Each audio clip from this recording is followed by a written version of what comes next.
his computer. Good. How Yitzhak sent, Abraham sent a servant Eliezer to go find a wife for his son Yitzhak. We're going to see a number of interesting things about that. How old was Yitzhak? How old was Rebecca? Was Rifka? And we'll learn about that here. However, once they're married, the Eila told Yitzhak man Avram. This week's Torah portion, we're going to learn about the Toldes Yitzhak, the children of Yitzhak, who was born to Abraham. And the verse sounds very repetitive. Avram hoylidis Yitzhak. Avram gave birth to Isaac. So Rashi tells us, why is it so repetitive? Why is it saying, we're going to tell you about the children of Isaac, who was the son of Abraham. Abraham fathered Isaac. Very repetitive. So what Rashi first says, it's just style, the way it's saying it. You could either argue that it's just a style thing. Yitzhak was the son of Abraham. Abraham fathered Yitzhak. It could be a style thing. Or he tells you a very interesting background into the story. He says, if you look at the story of Sarah and Abraham having a child, we know that Sarah did not have a child till she was 90. And Abraham did not have a child till he was 100 years old.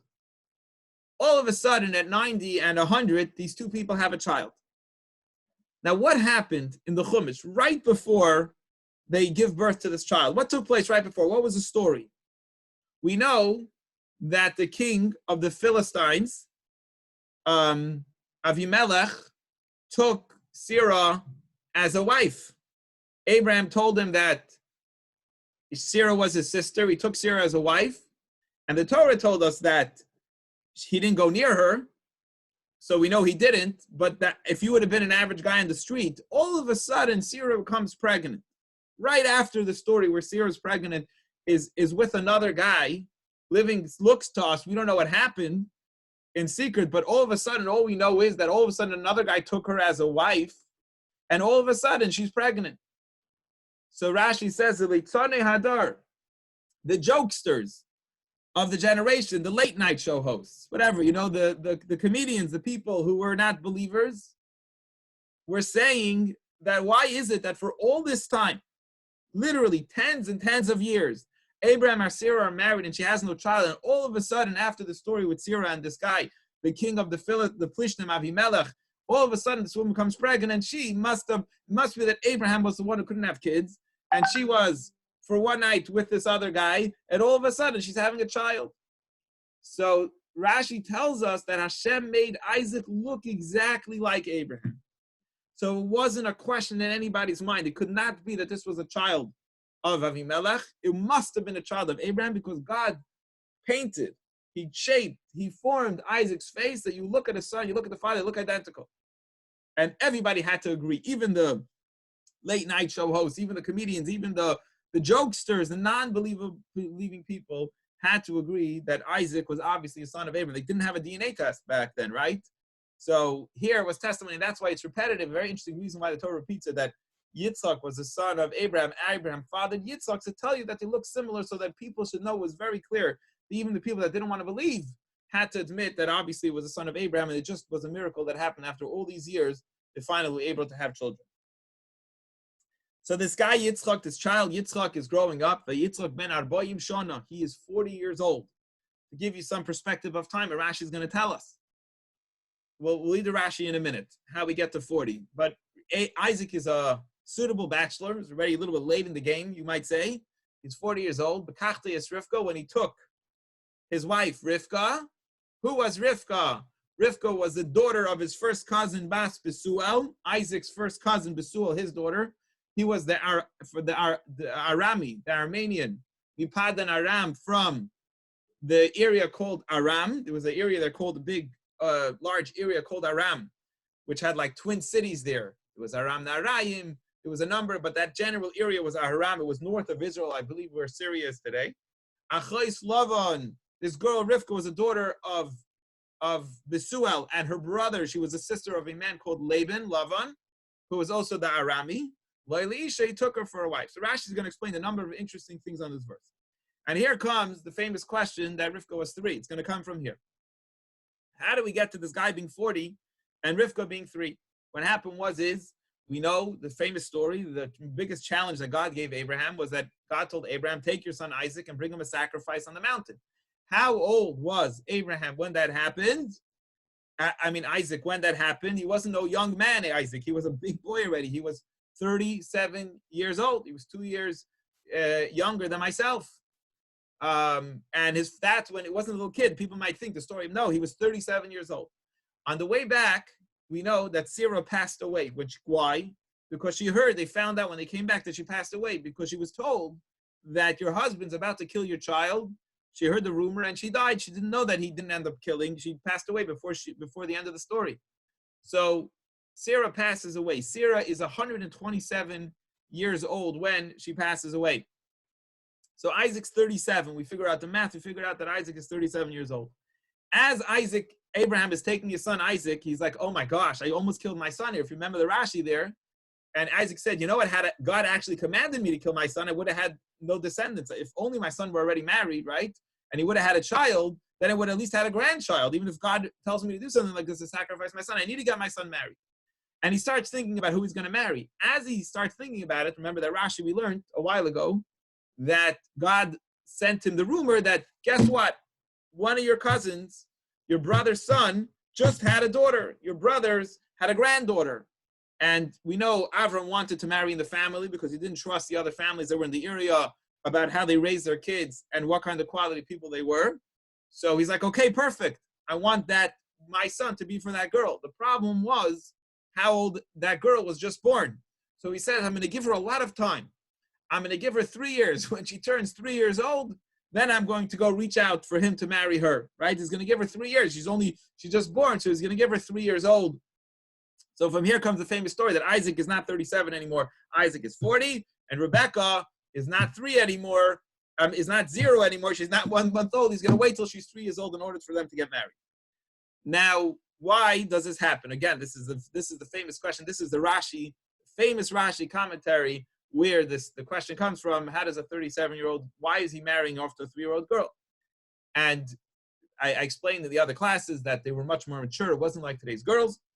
The age, according to the other commentaries that I looked up, that a girl could be, and Rashi's going to say actually, I believe, that a girl could have a child will be 12 years old. So obviously he's not marrying this girl to have children with her. They actually will not have a child for 20 years. Till she'll be 23 years old, they will not have a child. He'll wait till she's 12, 13 years old, and then he'll try to have a child with her, and she won't have a child for that amount of time. Now, people had babies very young back then.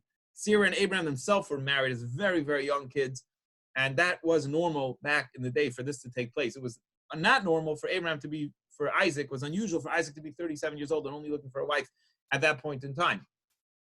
Anyhow, so he brings her to him not to have children, but one of the commentaries I saw was that a man living himself can live in sin because when they're not married, I'm just going to tell you what it says, that they have an emission, and that's prohibited. It has to be only the husband inside the wife. And therefore, at least, even though she can't have a child, at least Yitzhak won't be in violation of that sin anymore of spilling seed. Anyway, continuing right along. Who was she? Who was this girl? Rifka. She was the son of the famous gangsters, Besuel and Lavan. She was a sister to Lavan and a daughter of Besuel. Now, why is Torah telling us who her father was and who her brother was? And it's to tell you how special this girl was. A lot of times in life, you could say someone's a special, you're looking for a shidduch, a match. You're saying this girl's a very special girl. Why? Because she comes from a very high quality family. Look at her parents, look at her brother and her family, and therefore she's a special girl. Sometimes you could actually say the opposite. This girl is such a special girl. This child is so special. Why? Because she grew up with a father who's a gangster and a brother who's a gangster, and still she's special. That shows you actually how special she is. And she lived among evil people. So she lived a father who was a Rasha, an evil person, a criminal, an Achais Rasha. She was the sister of an evil person. And she lived in a place of evil people, and she didn't learn from them. She was independently good. That is the quality, again, why it tells us who her father and her brother were. And she lived in the region called Aram, and that is actually the region where Abraham's family originally came from, Syria, the north of Israel. Ayater Yitzhak, verse 21, and Yitzhak is praying, L'noichach ishtoi, opposite his wife. He's crying and he's praying. And the word yater means a lot. He's praying tremendous amount. Why is he praying? He's praying because his wife has not had a child for 10 years. The first 10 years, that didn't make a difference because she's a kid. Didn't expect her to have a child. But in those days, okay, again, not like today, times were very different back in those days. She was 12 years old and already expected, going to the 13th year, expected to have a child, and she didn't have a child. And he was davening because he saw that his wife, again, it's very interesting. I'm probably going to talk about this at the Parsha class. It's going to be Monday night instead of Tuesday night, by the way, because I have PTA. I can't do Tuesday night. I'm going to talk about why is it probably one of the things, why is it that our fathers and mothers, actually David's question, so many of them had such a hard time having children.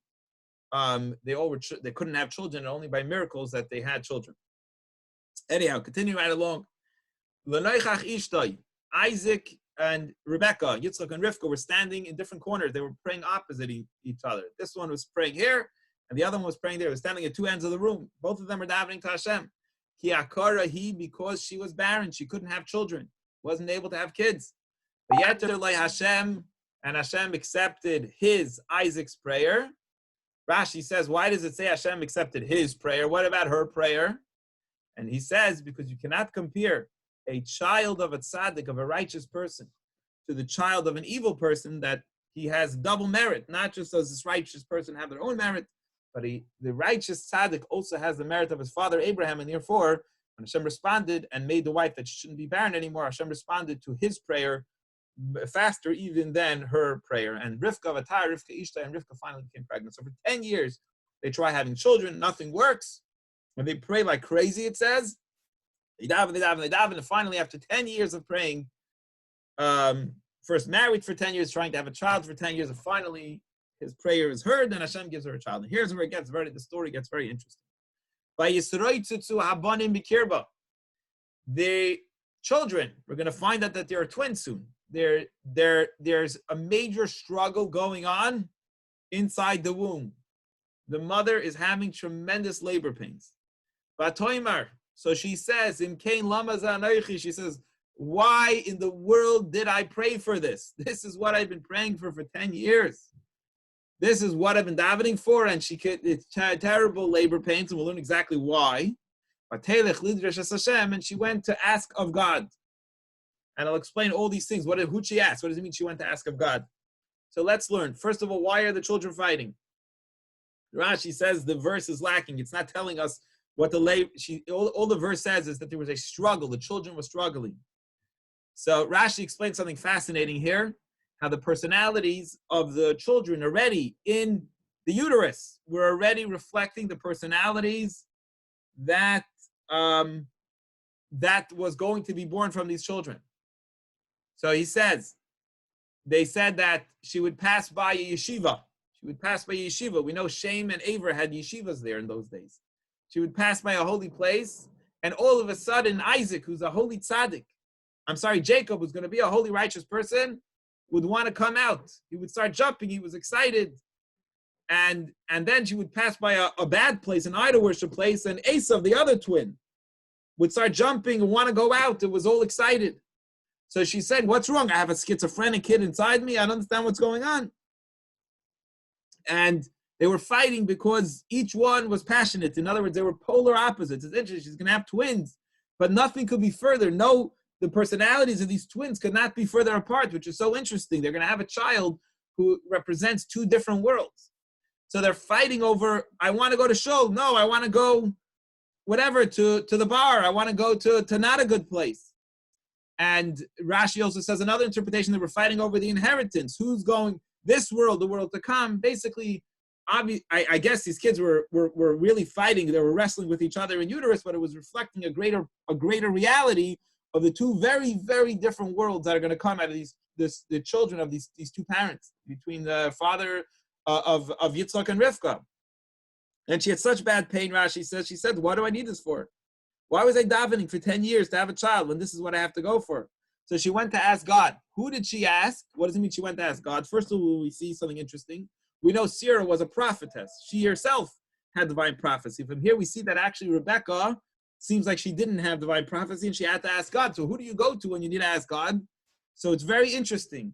the son of Noah, all the way back, right after, who survived the flood, who survived the previous generation. His name was Shem. That's where the Jews come from. That's where Abraham comes from. He survived. He's still alive. He lives all the way through Abraham's time, and even lives to talk to Yitzchak's wife, Rifka. And Rifka goes to the yeshiva and she says, let me ask you, she went to his base medrash, she went to say, why is this happening? Why are my children so complicated? Why am I going through such pain? What are they representing? Yomer Hashem La, and God responded to her through shame. Shnei goyim bivitnech. There's two nations in your womb. There's two major nations. There's two nations that are inside you. Ushnei leumim imaychi peredu, and two major kingdoms will come out from whatever's inside your stomach and your uterus now. Ulaoim iloim yemotz, and they will become mightier one than the other kingdom. V'rav Yavit Sawyer, and the elder one, the older twin, will serve the younger one. The older twin will end up serving the younger one, and that's what's going on. If you're wondering why you're going through what you're going through, there's two major kingdoms, are the greatest kingdoms in history, and right inside you, and there's a struggle going on. They're going to struggle with each other. Let's see what Rashi says. What do you mean God told her? Through a messenger, through Shem, with divine prophecy, he told her what the future predicted. And he says there's two nations. Who are the two great nations? Who are they? Who are they going to be? And Rashi tells us that obviously one is the Jewish people, and the other one I believe is Rome. We'll see is Rome, the major empire of Rome, and what's I guess a lot of evolution. What's left from it today, or what it was one of the greatest empires in the world. And one of the great rulers of Rome, his name was Antoninus. Antoninus lived the same time as another great rabbi, whose name is called Rebbe. Rebbe was the author of the Mishnah. They both lived about a little less than 2,000 years ago. And they were so wealthy, Rashi tells us, that they had radishes and lettuce at any time of the year. So they were aristocrats. They were powerful, very wealthy people. And the way you knew you were wealthy back in the day was by having vegetables at any season. You could I guess import it from anywhere in the world. That meant in the day. Today I guess we're all wealthy because you could just go to Costco or Wegmans or ShopRite and get whatever vegetables you want, or Amazon. But in those days that would show a reflection on being very powerful, and therefore these two nations are inside you, and there'll be two kingdoms basically. Rashi says are going to come from you, and they're going to separate from your innards, from you, Rebecca. This is coming from you. And one will be wicked, and one will be innocent. There'll be two very polar opposite personalities. And Miloim Yamatz, they'll never be powerful at the same time. One, Rashi says, will always be stronger, and one will be weaker. And one will come from the destruction of one, the other one will come. So from the destruction of the Second Temple will come the powerful Rome, and so on. So the two nations who are never on equal footing. At the end, I guess, though, the older one will serve the younger one, but when one rises, one will fall.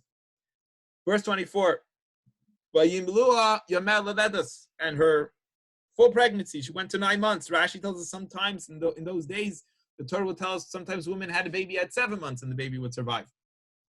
But she filled the full 9 months. And exactly as the divine prophecy said, she had twins. And she has twins, and one's a righteous one, Rashi says, and one, you could see already, is going to have a tough temperament. The first one went out, he came out ruddy. A kulek hadera seir. He was like a coat of hair. He was like fully grown in the sense that he had like full hair. A lot of times babies come out, they're missing their hair. Not this guy. Esav had a full head of hair. Some people that have babies, I know that they come out, it's cute. The child has a full head of hair, fully, is not missing that's fully grown. So this is how Esav looked. But Yikru Shmai Esav, and they called him the first one named Esav. Esav means like complete, because he came out ready, came out from the oven ready, came out from the womb fully with all the hair. Now Rashi tells us ruddy, like a reddish, he had like a reddish tinge. Esav, you could see in his personality that he's going to be someone who sheds blood. He could either be a butcher, a sheichet who shechts, kosher ritual slaughter, or a moyel, or a murderer. But he had that red tinge to him that indicated that his personality was this very powerful person that will shed blood, hopefully for good, could be for good or for bad, but has that personality in him. He was like a talus. He has so much hair. It was like a woolen talus, like a woolen coat. The kid had so much hair. And they called him Esav because he was here like an adult. He came out like an adult. It was very unusual to see in a child so much hair. Verse 26. And right after, Yatsa Achiv came, his brother, right after. His hand, Jacob's hand, the next twin, his hand is holding on to the heel of the older brother. So V'yikra Shema Yaakov, they called him Jacob. Yitzhak, and how old was Yitzhak? Shishim Shana, he was 60 years old, but that's when he gave birth to them. So Abraham married Rifka when he was 40, she was 3, he's now 60, and she is 23. Now why? Rashi says, why was Jacob holding on to Esav's heel? And Rashi wants to argue that he heard a medrash, he heard a tradition that really Jacob is really technically older. Why? And he gives a very interesting example. He says, you ever took a tube and you put 2 rocks in the tube, right? Like a straw. Imagine a straw. You put 2 peas in a straw and you close one end of the straw. You only putting in one end is closed, the other end is open. You put 2 peas in a straw. There's only enough room for 1 pea to fit in at a time.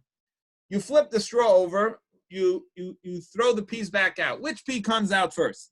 The pea you put in first or the pea you put in second? The rock you put in first or the rock you put in second? So the rock that you put in second will come out first. That's what Rashi wants to argue here. You heard a medrash. So he's saying that that means that if Esav comes out first from the womb, whose drop of seed came first from Yitzhak, that means that Yitzhak went in first. He came out second, but he went in first. And that's why Yaakov is holding on to Esav's heel, saying, really, I'm first. So he already has babies, are signifying this tremendous energy in both of them. And Yaakov is saying, I know you came out from mom first, but I came out from dad first. I came into mom first, and therefore I'm really higher than you, maybe in the soul. Let's talk about the soul level. I'm really higher than you. You're coming out first. That's what's reflecting here. But like a pipe, like a straw, that whatever you put in second comes out first. That's what's going on here. Interesting Rashi shares over here. And Jacob wanted to come out first. So he's holding on to Esav's heel, saying, I'm really the firstborn. I really need to come out first.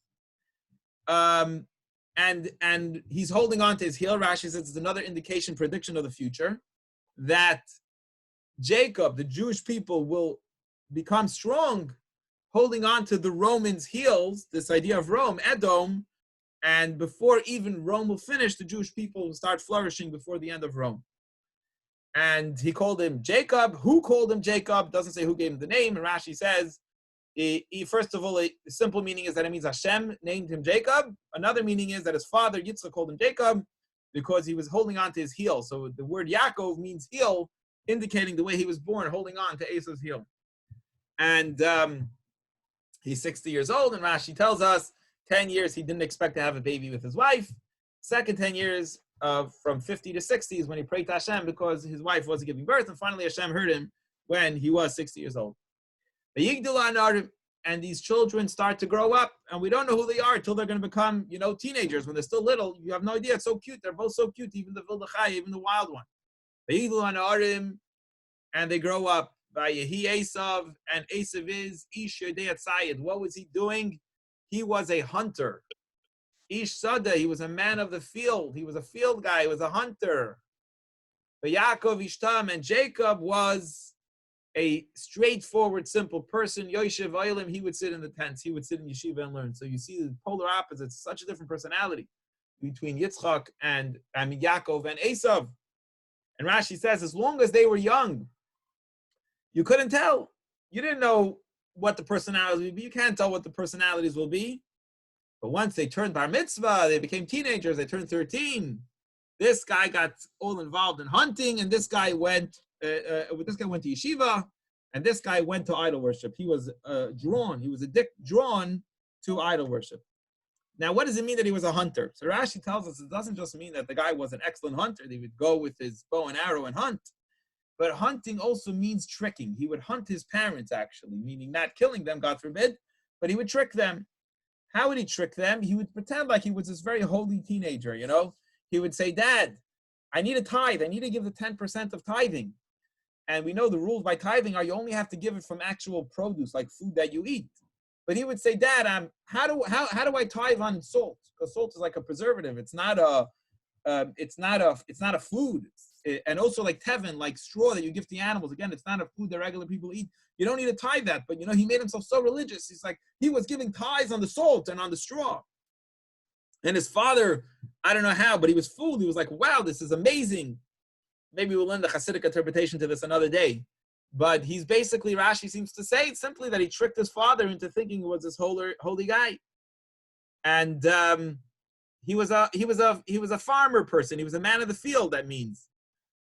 He would go hunting. He didn't like learning. He was an idler. He was like to waste time. He'd like to hang out. And he would hunt beasts and birds and both. That's what he did with his time. But Jacob was an innocent man. What does it mean, innocent? You knew what you got. He didn't know how to scam and trick with his words. You knew what he said is what you got. And he would sit and learn in the yeshiva that Shem was still alive at the time. His great grandfather, Shem, was still alive, the son of Yaakov, and he was a man of the tent. I'm just going to stop for a moment because I told someone before I'll do this. It is 12 o'clock now. So those who make the half-hour commitment, the half hour is over. Those who have a little bit more time, please join me as we're going to finish today's Chumash, okay? So those who make the half-hour commitment, it's 12 o'clock now. Let's move on. So that's the polar opposite personalities. Yaakov was not a smart guy in scamming. He was very bad at that. I guess you could call it street smart and book smart. He was not very street smart. He was very book smart. And Esav was the opposite. He was very street smart and not very book smart. But yeah, Yitzhak as Esav. And interesting, verse 26, it tells us which parent liked which child. Isaac loved his son Esav. Isaac had a special bond for his son Esav, as we learned in the earlier Rashi, because he tricked him. He tied the fig because he would trick him with his mouth. He made it look very righteous for Rifka, but I guess the mother saw through it. And Oiheva says Yaakov, she loved Jacob. It's very interesting. We have the Torah describing it. Each parent had an affinity for the child. Usually if you ask a parent which child do you love, they'll never tell you. Verse 29, Vayazid Yaakov Nazif. So one day, Yaakov is cooking. He's in the kitchen cooking. Interesting, this yeshiva student is in the kitchen cooking. Vayava Esav min Asada, and Esav comes in from the field. He's just been having a good time outdoors. Vahu Ayef, and he is faint. So Rashi tells us, what was he cooking? As the verse says, he was cooking a pottage. He was cooking a soup. He was cooking lentil soup. We'll see in the next verse. That's what he was making for dinner that night. I don't know what you guys are making for dinner tonight, but he was making lentil soup that night. And Esav comes in and he is exhausted. Esav is exhausted. Rashi tells us, why was he exhausted? Because he was committing murder. He was killing people. It's probably not an easy thing to do. It's part of the gangsters and they were busy killing people. And he came in very tired. So the wild man comes into his twin brother Esav, who's cooking lentil soup. Vayomer Esav. So Esav tells Jacob, Vayomer Esav Yaakov, Haliteni nami at Edom. He says, give me some of this red pottage soup. It was red, the soup that he was making. From this red pottage lentil soup you're making. He says, I am zankt. I'm drained. Okay, Karsh my Edom, and that's why he got the name Edom. Edom is the Hebrew name for Rome. The name Rome, Edom, comes from this person, from this story, because Edom is, right? Shuki, where are you here? How do you say red in Hebrew? Edom, right? Red. Edom. So he asked for the red soup. Now, very interesting. So first of all, Rashi says, Haliteni. He says, give me soup. He says, pour it down my throat. Shove it in. Pour the soup down my throat. Why was he making lentils? It was red lentils. Why was he making lentils? That's a very interesting Rashi behind the scenes. Why was Jacob so busy making lentil soup? And he says that day, Abraham passed away. It was the day of Abraham's death. Now Rashi tells us very interesting. Abraham passed away at 175 years old. He should have passed away at 180 years old. His son Isaac, who will live a full life, tells us, will pass away at 180 years old, but his father will only make it to 175. Why does his father only make it to 175 and doesn't make it to 80? Because God wanted Abraham, he said, to pass away in peace. What does it mean with a full life in peace? How do you pass away in peace? Because everybody around you is tzaddikim, is righteous. God did not want Abraham to see his grandson, Isaac, Esav, who's going off the rails. So Hashem shortened Abraham's life by 5 years. So when he passes away, everyone should be good. He was still okay then. And therefore, God made him pass away 5 years earlier. So Abram passes away, and Jacob's cooking lentil soup. But why specifically lentil soup? What does it have to do with mourning? Why is that by a Shiva house? So some of you who've been through Shiva know that we eat round food, and when we come home, we eat eggs, right? We eat eggs when we come home. Why do we eat round food? There's 2 reasons. And Rashi brings both the reasons here. One reason is because it represents a circle of life. Circle of life means that everybody has to get touched by everything in the circle of life, which means everybody passes away. So passing away is part of the way God created the world, and eggs, or lentils in this case, are representing that circle of life that happens to everyone. Another reason is an egg or a lentil, these circle red lentils, don't have a mouth. They have no opening. They're round. And the rules are that a mourner is not supposed to extend and say, Shalom Aleichem, not supposed to welcome, say, hi, welcome, Shalom Aleichem, peace unto you, when they're mourning for the first 3 days, at least Rashi says. And even for the whole Shiva, they're not supposed to greet, but they can respond to a greeting if they're given a greeting. So again, Yaakov here is cooking round red lentils for lentil soup, a porridge,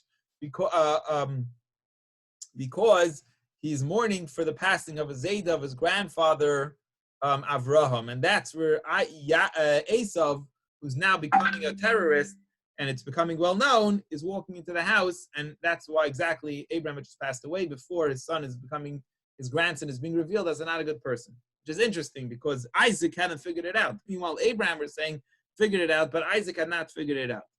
But we'll learn more about this as the story continues in the rest of the week, but just to finish for today's Chumash, Yaakov, and Yaakov says to Esav, you want my soup? You want me to shove it down your throat? You want me to pour it down your throat?